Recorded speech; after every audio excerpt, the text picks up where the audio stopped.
Welcome to the Sharing Without Shame podcast, dedicated to parents and anyone else who loves someone in active addiction. Education is a powerful tool in breaking down stigma, fostering understanding, and ultimately helping individuals and their loved ones navigate the challenges of addiction. With Donna Marston, author of Peeling the Onion and Sharing Without Shame.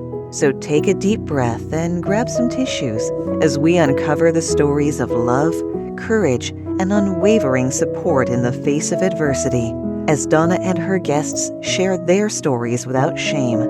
Because when we share our stories without shame, we inspire others to do the same.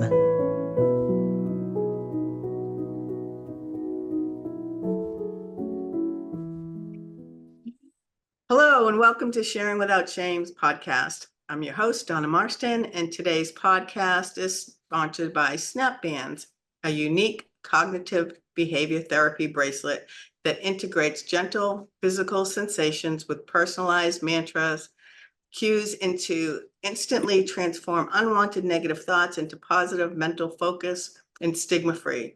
To order your Snap Band, and this is what they look like, and they have a little snap on the back, and they all have a saying. This one happens to say hope.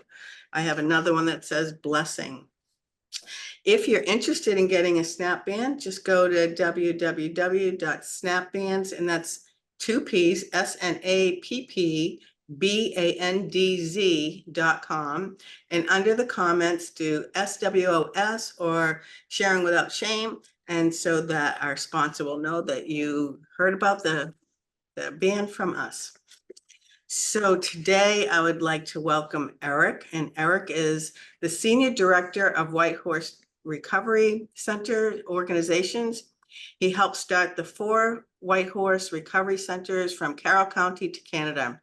Eric is an entrepreneur of Outside the Box Recovery Support LLC, and his goal is to raise money for transportation and sober living near every RCO, which is a recovery community organization in the North Country of New Hampshire. So welcome, Eric.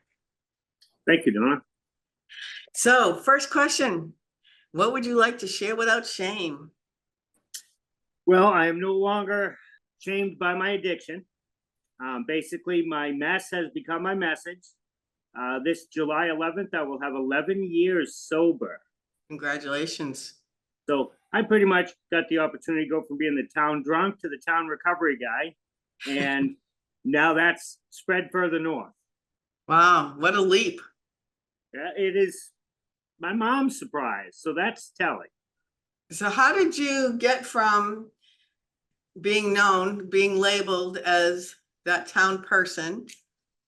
Or how about we talk a little bit about that? Like, what in life went on, and then how did that all happen for you? And then how did you hit your enough, or however you choose to call it, to start your pathway to recovery?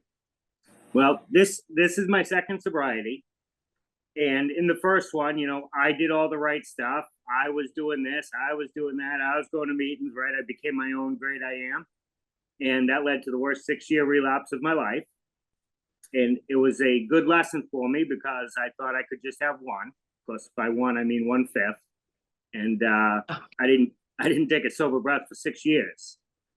So DWI number 3 got me sent to Tri-County CAP for counseling. And they were basically about to have me committed. There was a clinician there who, God rest her soul, is no longer with us. She decided to work with me a little bit, and she went above and beyond to help me get there. She didn't help me get home, but she helped me get there, and that was the beginning of everything. And because she believed in me, I took her advice, and I started going back to AA meetings, and I knew I was missing a higher power. Like, I knew what went wrong. It wasn't all the stuff I was doing, because I was doing all that stuff right.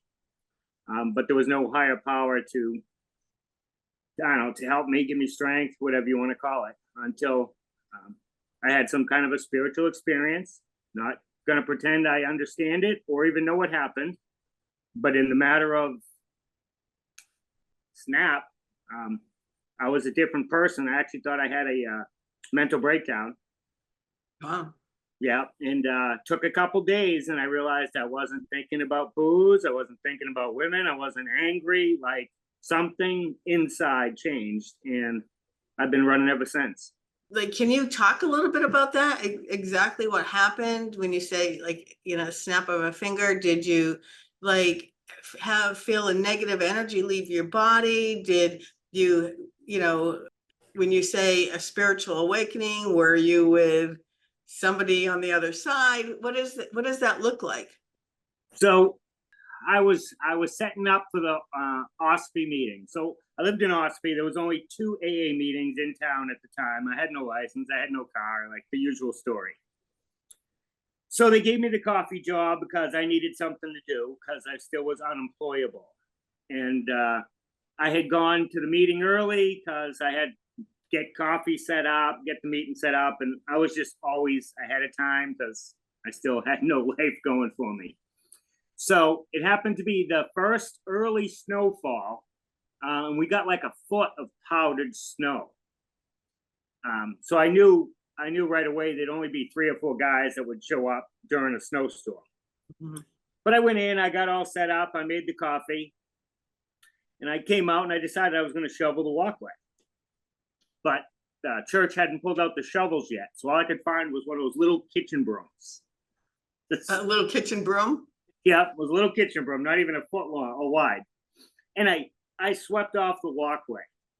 And I'm standing at the end of the walkway, smoking a cigarette, marveling at what I had just accomplished because this was early sobriety. That was a big deal. Yeah. And something came over me where I decided to sweep across the parking lot and cleared out 5 parking spaces.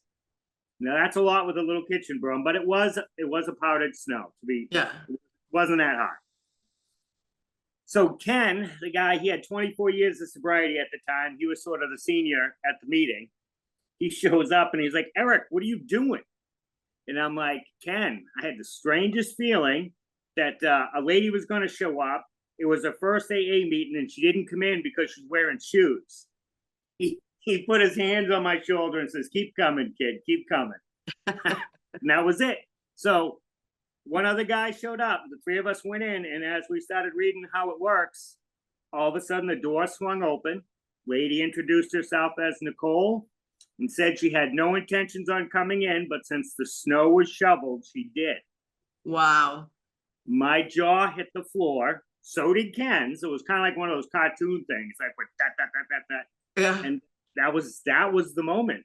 Wow. And it took me 2 days to realize, like I was just sort of in awe, maybe even confused. I don't know. But 2 days later, I started talking to my sponsor about it. He said it was a spiritual experience, which led me into the church to take a class because I had to dispute that it happened. Because honestly, at the time, I wasn't ready to quit drinking.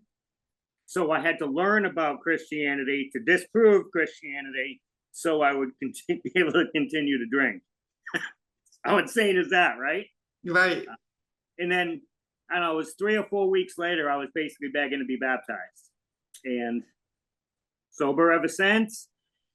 And that sort of morphed into recovery, kind of became my new addiction. Much healthier addiction. I didn't break out in handcuffs once. So I started going to at least two meetings a day whenever I could, which wasn't easy without a car and a license, but I managed to because I had to work on Wolfboro. So I was hitchhiking 32 miles a day for a $10 an hour job. Wow. But it was a car wash. So when it was slow, I could leave, go to the Wolfboro noon meeting, I'd go back. And the whole town started helping me. Like I was never late once to the car wash. Wow. Right. So Andrew Swenson, he was the first one who gave me a chance. He didn't want to hire me because he's like, I hire people in Wolfboro with cars and they don't show up to work. And I'm like, I'll get there. And basically the entire community watched me get sober. Like I was hitchhiking with my head down, full of guilt, shame, remorse, right? Like this is so embarrassing. Like, you know, I got 20 years with big injection molding machines. I'm 42 years old and I'm hitchhiking for a car wash job, right? It was embarrassing. Yeah. I was full of shame. But basically something happened as the community really rallied around me. Like, as long as I was out on the road by 7 o'clock, I had a ride. I was in Wolfboro by 8, didn't start till 9. Andrew even changed the hours so I could start early. And then on a rainy day, someone might even swing by the car wash on their way home just to see if I wanted to ride, and it'd bring me right to my door. Right, the community really helped. So when I try to stay, when I need to be reminded that I got to stay humble, just because I have gotten to do some pretty cool things in sobriety. Let's face it. But every time somebody relapses, I think it's a case of the efforts, right? Something happens that makes us say F it. And because the community helped me so much, I wasn't late one single day. And the community is as responsible for my sobriety as I am. Wow. Right? They were willing to help me as long as I was willing to step out the door and start to walk. It was Amazing. it was very simple. So I not only started going to the church to celebrate recovery, but I took on I will cook the meal. Anywhere between 40 to 70 people were showing up for that. It was a huge deal. And I was just good at it and I loved it. And then I was, I don't know, 3 years in, almost 3 years in, I met Mitch Etten, and that's how I got employed by Whitehorse. But I also had that same gentleman, Ken, who's no longer with us. He pointed out that I was hiding in meetings. He's like, Eric, you've got some healthier sobriety than people with more years than you. He's like, you've done the work. It's time to stop hiding in these meetings. What did he mean by that? Well, how were you hiding? I was still spending way too much time in meetings and I wasn't living life. Oh. He's like, yeah. He's like, I've never said this in all my sobriety, but it's time for you to like experience a little bit of what's out there and stop hiding in these. And that was a huge eye opener for me. One, I was a little insulted at first, like, what are you trying to get rid of me? Right? But then I took his advice. So then I started saying yes to everything that didn't jeopardize my sobriety. Came from a Jim Carrey movie, Yes Man. Yep. I had watched it back when I was drinking, right before I got sober, and it made an impression. So I just started saying yes to anything that didn't jeopardize my sobriety. It got me in a Whitehorse. It got me in a church. It got me into Bible studies. It got me around some people I wouldn't normally have hung around, but I'm glad I got to know them. And the only restriction was that it didn't jeopardize my sobriety. And I just started saying yes to life. And then I started going hiking. I started going on boat rides. I like held true to it. And in saying yes to life, I morphed into probably a workaholic. I went from like an alcoholic addict, right? Because I'm basically an alcoholic who did a ton of drugs. And then recovery became my new addiction. And now I seem to just be obsessed with trying to be of maximum service to my fellow man. I just want to do the next right thing because I have a fear of relapsing. Like, I don't think I have another sobriety in me. My son has said that. He knows he has another run, but he doesn't think he has another recovery. Yeah. And I'd say that's pretty accurate. So, life happens. I got married in recovery and she was a rock star and things went bad. And I decided I was going to keep her children. Was she sick? Was she a woman that indulged? She had relapsed and she was off and running. Tried to get her some help, but it just can't really work with family. It just doesn't work. So basically I've spent the last few years raising my stepkids, and a lot of people say, Eric, most guys wouldn't do that, which I disagree with. I think guys are really stepping up in this whole addiction epidemic. I see way more single dads than probably ever before. Yeah. But it's simple. How can I say I've turned my life and will over to the care of God as I understand him, and then not take care of what he's put right in my lap? Right? So, right, I'm so afraid of relapse, and it wasn't worth the risk. And they were old enough. If I'm being honest, if they were younger, I wouldn't have been able to do it. Yeah. But they were old enough so that it was doable. Yeah. Wow. So through all of this, and what you've been through and how many years is it you're in recovery? 11. 11. Great. How do you see the changes for people, coming into the recovery centers? Are the gaps different? Does the community come out and help them like you were helped? How is the support system today, people working on finding their pathway that comes into Whitehorse at one of your 4 centers? Yeah, well, it really varies as far as the community as to which center. Littleton and Berlin have way more community support than I see in Ossipee and Conway. There's something's different in the norther country. And I'm not sure what it is. So I can't say I've seen anyone else have a story like mine where they had absolutely no trouble getting rides. Yeah, I've never heard that. Like it really is crazy, right? And that's why they really kept me from probably relapsing by helping me be successful. Right. I think there's a big difference.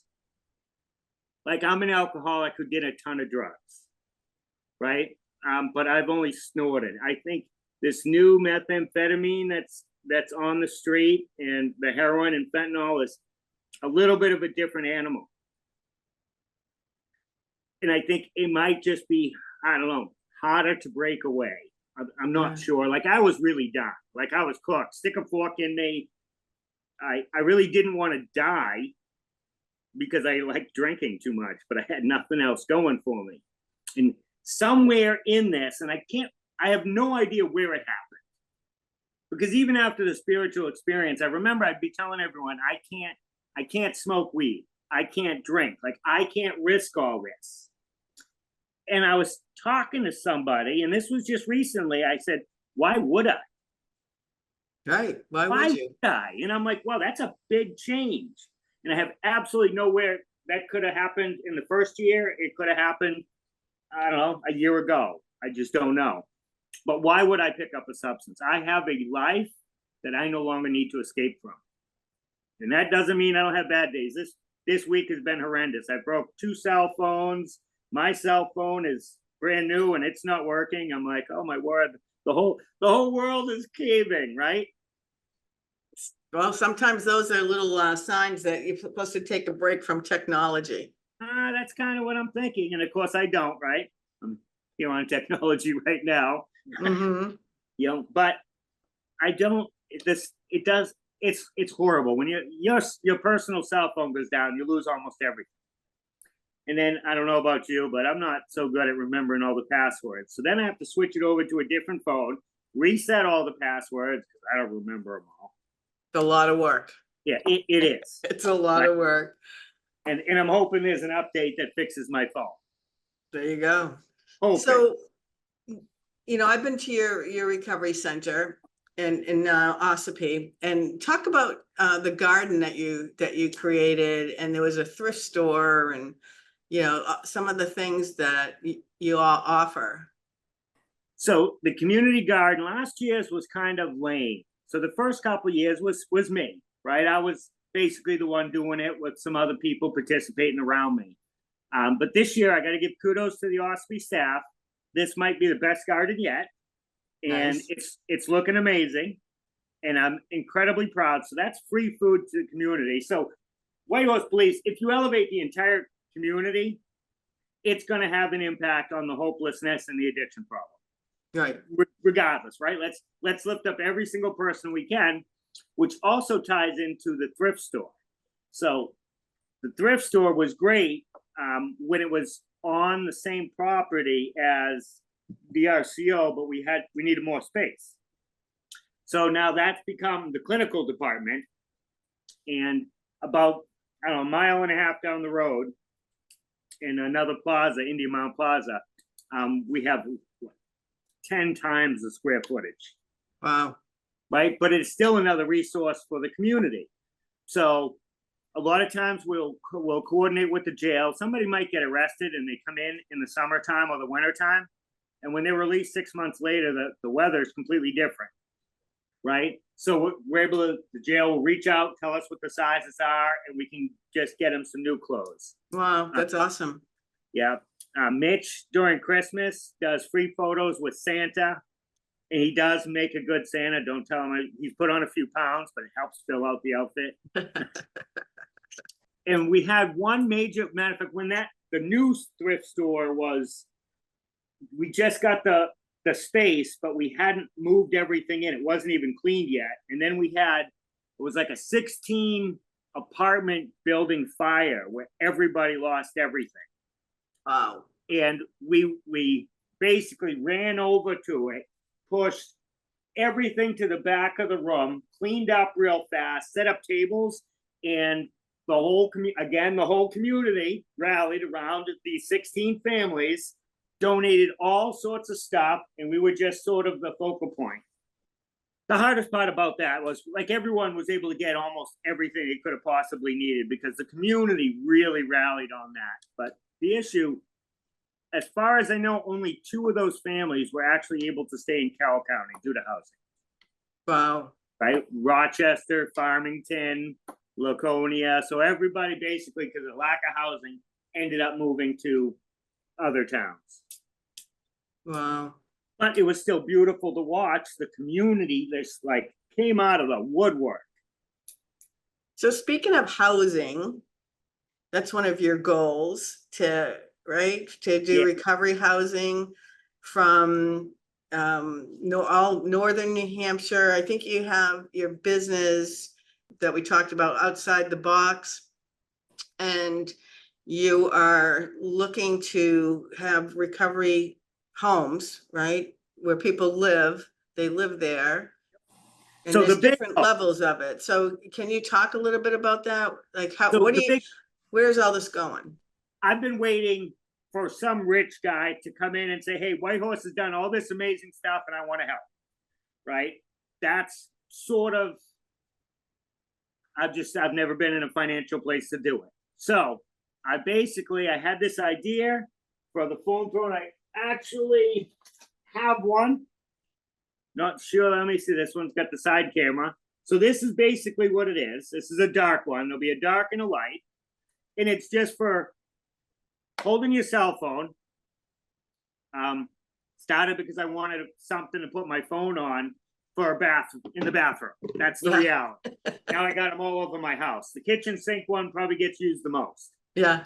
Because it keeps it safe and dry and out of the way. But anyways, the hope is that either some partner comes along who wants to buy into the idea. I've patented it so that I own the patent for 20 years. Actually 19, because I started this 2 years ago.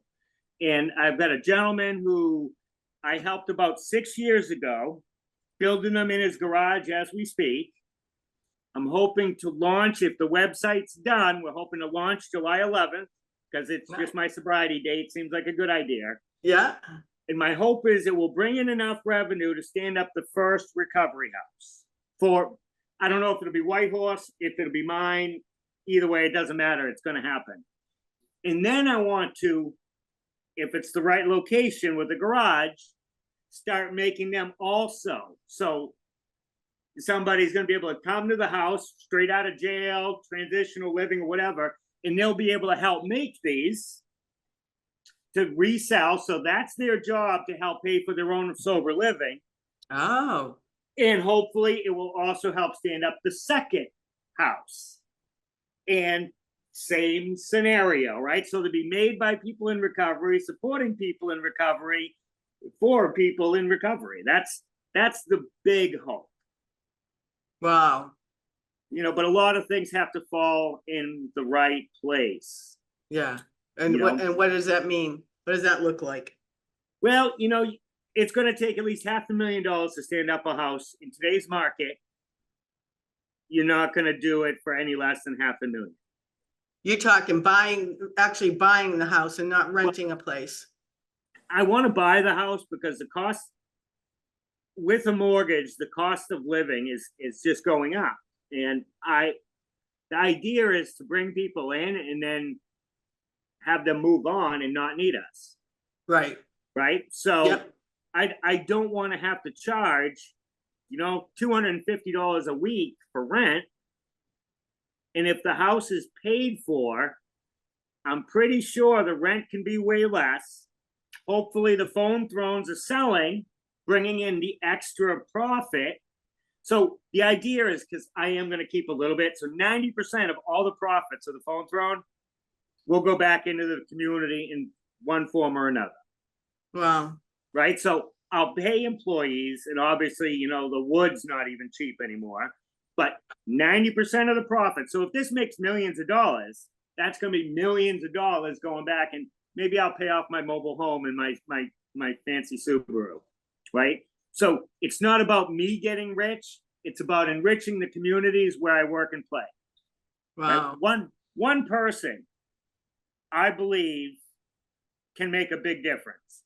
And obviously, I hope maybe that sparks a few other people who are financially well off to step up and help their own communities. If some poor schmuck like me can pull this off and actually turn it into something, so can other people, right? It's all about bringing hope. Who would have thought I would have a patent, right? I can technically say I'm a CEO. Wow. Right? My resume, well, it is my business, even though I haven't sold anything yet. The thing is, I mean, you've gone from active alcoholism to recovery to leadership roles. You are definitely a leader in your community and at the RCO that you work for. From what I've seen you grow from when I first met you maybe like 3 or 4 years ago, I think. And now you're the senior director. And I think back when I first met you, were you just a recovery coach? I don't know. I think I've had my CRSW since I was 2018. My CRSW is number 5, so I've been around for a little while. I don't necessarily think I was the 5th person. I think I filed the 5th, and then I had a nightmare of a time getting it. But once I filed for it, I think it locked in the number. So I can't say I'm the 5th CRSW in the state, but I'm one of the first. Yeah, me too. That's when I did all the recovery coach training, and then stepped up and it was I was with the first round too. Yeah, and it was all pure luck. I met the right person at the right time in the right community, so that other people were like, "Hey, you should talk to Eric Mitch." And originally, the first RCO was supposed to be sober living. So my whole dream has been, like, the Osby Center was supposed to house like 6 people, and I was going to be the house manager. So my dream has always been sober living. And I'm like, we keep pushing, saying yes, right? I still say yes to a fault, right? And I believe Colebrook will be the 5th RCO, right? But an RCO alone isn't enough, right? It's another, I like to call it the trifecta. Recovery-friendly policing with recovery-friendly workplaces, sober living in an RCO. You can surround someone with so much healthy community that their chances drastically go up. I don't think anyone actually knows what that statistic is, but let's face it, if you are working with people who are in recovery, you're living with people who are in recovery, and you're hanging out with people who are in recovery, when would you use? Right? You really wouldn't. Right. And obviously the whole goal is to get people ready to get into the real world where there is still substances, right? But I think that takes a year or two to safely do. Well, it takes a year or two for the brain to heal, right? When people are in post-acute withdrawal syndrome. Hey, I'm not even sure my brain's healed, right? I'm a little twisted, right? You seem pretty sharp to me, Eric. Well, again, I just say yes. Yeah. Right. And you can't be afraid to fail. Right. Mm-hmm. And actually, I've come to the realization I'm not even sure failure is really, I'm not sure it's even possible. So I'm a huge fan of smart recovery, right? changing the way you think changes how you feel, changes how you respond, changes the outcome. But is it possible to fail if you learn something? I mean, if you learn something, then it's not a failure.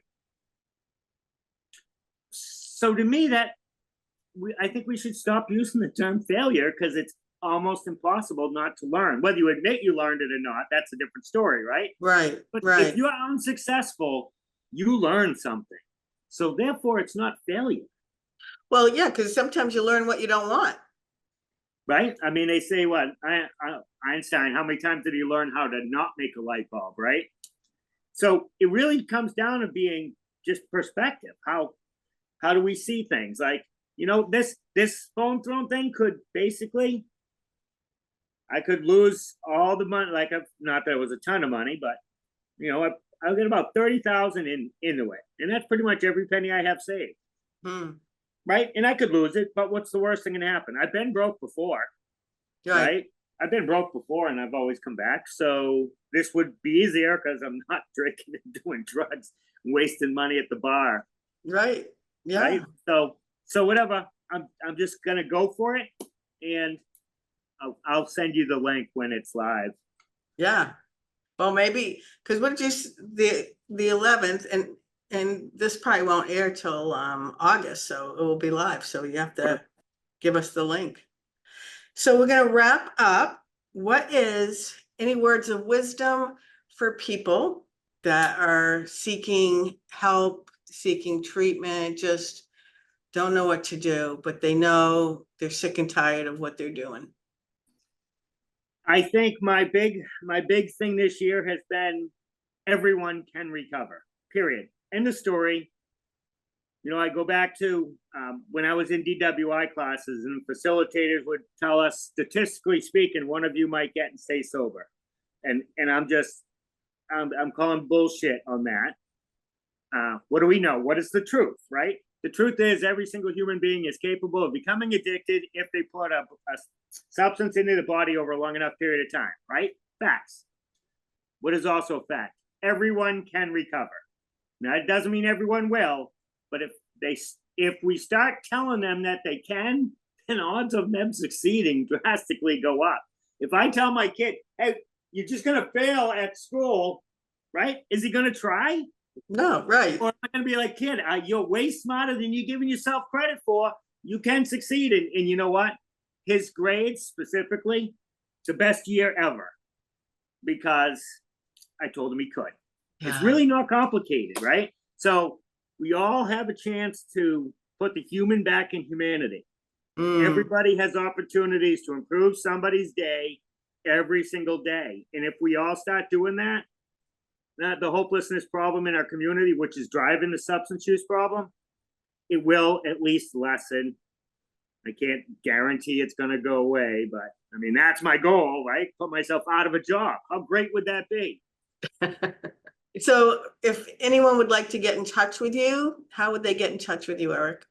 My email is usually the best because I never know which center I'm at or on the road, which is eric@whitehorseac.com. Say that again. It's Eric, ERIC, at whitehorseac.com. And what about the link for your invention, for your phone throne? I will have to get that to people when I actually have it. The website's not quite done. Okay. All right. Well, we'll look forward to it, and we'll post it when it is, with everything that we're going to be posting with this interview. So thank you. I really appreciate you coming on, and keep doing all the great things that you're doing throughout Northern New Hampshire. And I think you're a miracle, and hopefully you keep seeing all the miracles around you. Thank you very much, Donna. And quite frankly, you're a miracle too. So thank you. Thanks.